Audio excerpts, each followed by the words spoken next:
Great, thank you. And I think just to echo, it was a great point. I think just like you do research, pitching is research. So you can pitch and get feedback even from the same people that you've pitched to before, and just ask them, was it clear? Pitch to someone who's never heard of it. Ask them, have a set number of questions, and it's definitely something that requires a lot of practice. So I'm gonna just fly through this. Lived in a bunch of different countries. I think I may have probably mentioned them last week. And I focused my presentation today very much on the questions that were set by the Founders Institute. So hopefully this can be very targeted and helpful. I have a timer, so I'm gonna try to go as quick as possible. How do you identify real customers? Ensure they have a real problem to solve. This is one area that can be standardized in design. It's something I've done in a few organizations I've been a part of. Before we do any research, be it usability testing, discovery interviews, surveys, no matter what it is, and I'll provide you with this template after the session. We need to create a canvas. There's a canvas for everything, and we need to be clear with what are we researching, on what devices, what is our hypothesis? What are we trying to prove or disprove? Are we using a competitor's app to try to understand whether the core job to be done that we want to pivot from has a real pain point, potentially? How are we going to measure if it's successful? What metrics are we using? Are we using customer satisfaction and asking them, thinking of your needs for this particular solution, how does it meet them? Do you have a prototype that you're going to be testing? Who are the participants? Who are you going to focus on? Are you doing it remote, in person? What methodology will you use? Will it be mixed methods? So this is something that's quite easy to do and quite easily you can lose track of as you're doing your research and go down the rabbit hole. But going back to what am I doing? What am I trying to solve? Really important. Another point at the end of your interview is that you can really focus on, even if you've asked these questions throughout, you can then just go back and ask, thinking about this whole thing that you've just seen, what's top of mind? What are the things you really liked? What are the top 2-3 improvements and why? Overall, how would you rate the buying process? How would you rate this, whatever the job that you're measuring or the experience or the journey you're measuring? Does it meet your expectations? And again, remember, and I'll articulate this throughout, I mentioned last week, you're not pitching. You've got your researcher hat on. What are the best tactics to identify customers and encourage them to be interviewed? So this is really important. I've seen a lot of accelerators in the past, just before I go on to the next slide, just sending people into the wild of, just go down to Dubai Mall and ask a random bunch of people something that they may not have a problem. It's go to a coffee shop and ask people, again, those potentially are not your customers. They don't have the problem. And guerrilla research, depending on what you're researching, has mixed success. You really need to work hard to identify who your customers are. I've shared here, these are some great tools. Some of them actually, like the cost to pay for them includes the incentive. So you have to give an incentive to someone just to do it, out of fun, or asking your family or your friends. Again, if they're not your core customers, it's gonna have mixed feedback. You can do unmoderated testing. That's where you would load either a live site, so your competitor, for example, or your prototype, and the system, like UserFeel, for example, would go through and ask questions, and this can be done in another time zone. The fee that you pay them includes the acquisition of whoever, your recruitment, as well as an incentive. You can use social media, but again, you need to make sure that you screen and you get the right people that are representing your audience, and you have a balance between your audience. Obviously, if your target is females, then you don't need a gender bias, a balance, sorry. And if it's, in the region and the census says there are more male females, then you need to be proportionate to who you're looking for. You can look at community forums, your own network, but Really important that you get this right, because if you ask the wrong people, they can lead you down the wrong track. So an important tip. Another really important one, which people I think some often forget in qualitative research, unlike quantitative research, once you speak to a small sample of your core, audience, then you will start hearing the same thing over and over. And I've seen this for over 20 years of doing this kind of work, be it usability testing again, or even other interviews.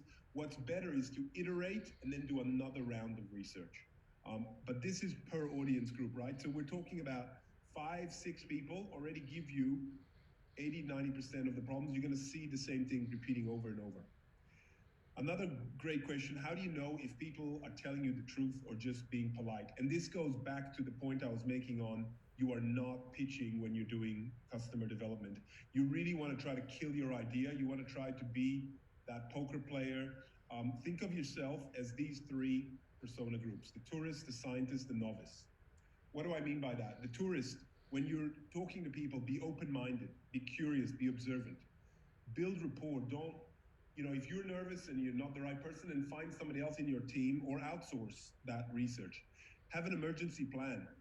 If you're doing some sort of a prototype, then have some sort of an offline version. Make sure if you are doing this, then you are in a place that has good internet connection, and have a backup if you need to switch off your video. Make sure you test this whole, the research. Do a mock run before you actually do it.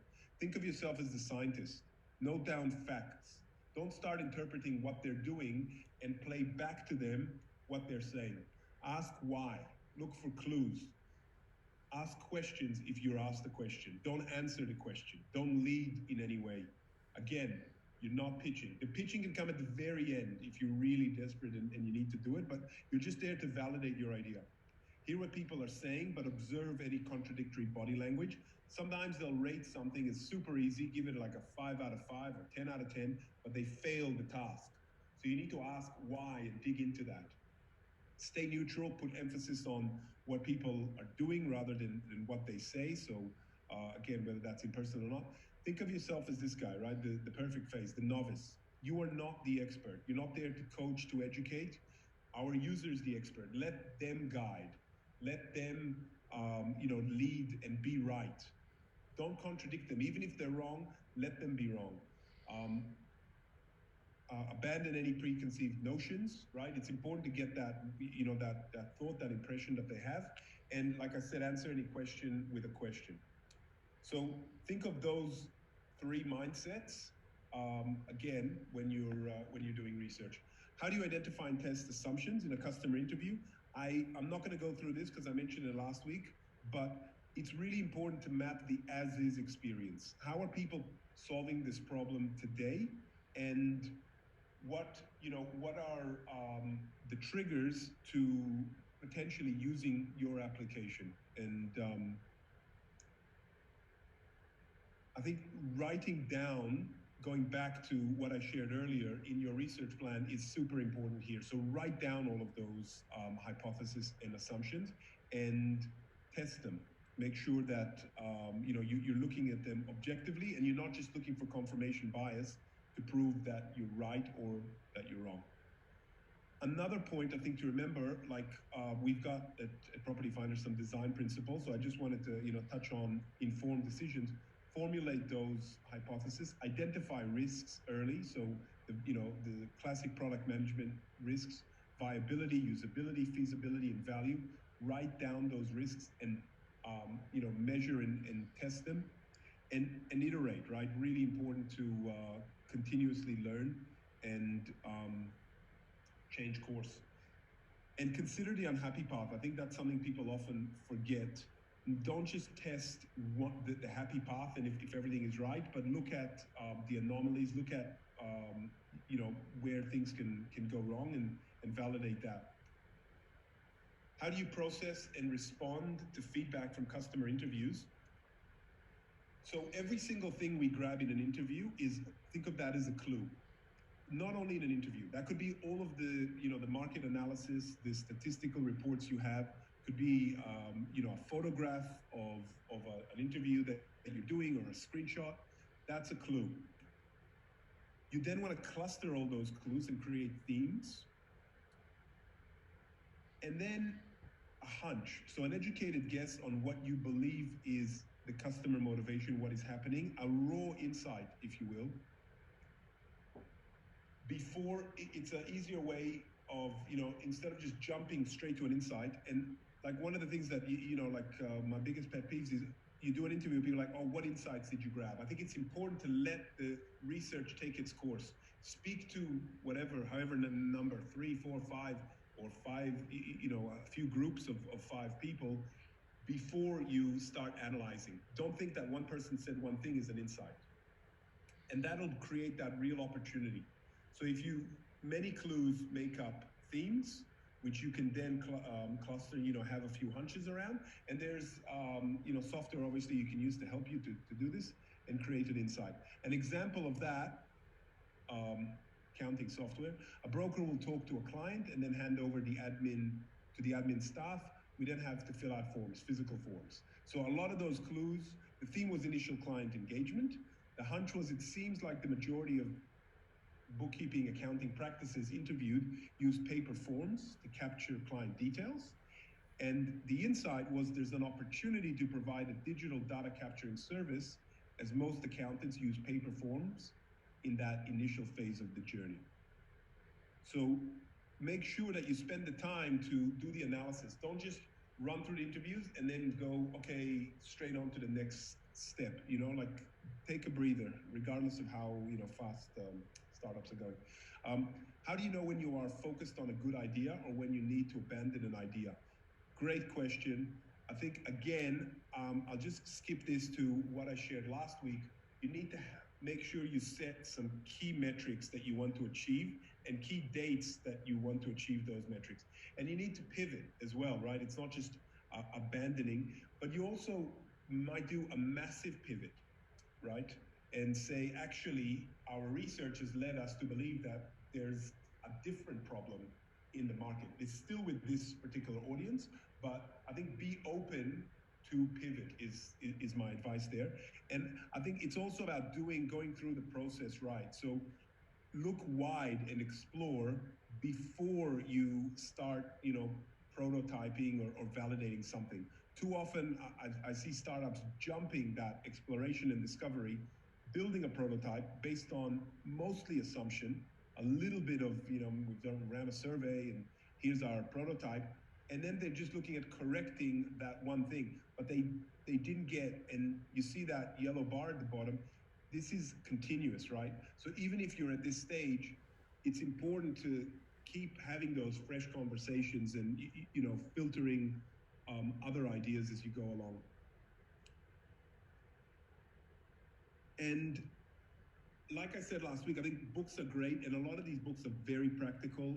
Thomas Sharon wrote a brilliant book on validating product ideas through lean research. He's got the actual questions you would ask. Two other really great books, again, also very practical. Sydney Alvarez on lean customer development. I mean, it's the title of this week. And Just Enough Research. And again, these are not books you read cover to cover, but are books that, you can just look up a certain chapter, or I'm at this stage, I need to do this kind of research or validation, and just literally follow the advice there. So strongly recommend that. Flown through it. I think we might have time for one question or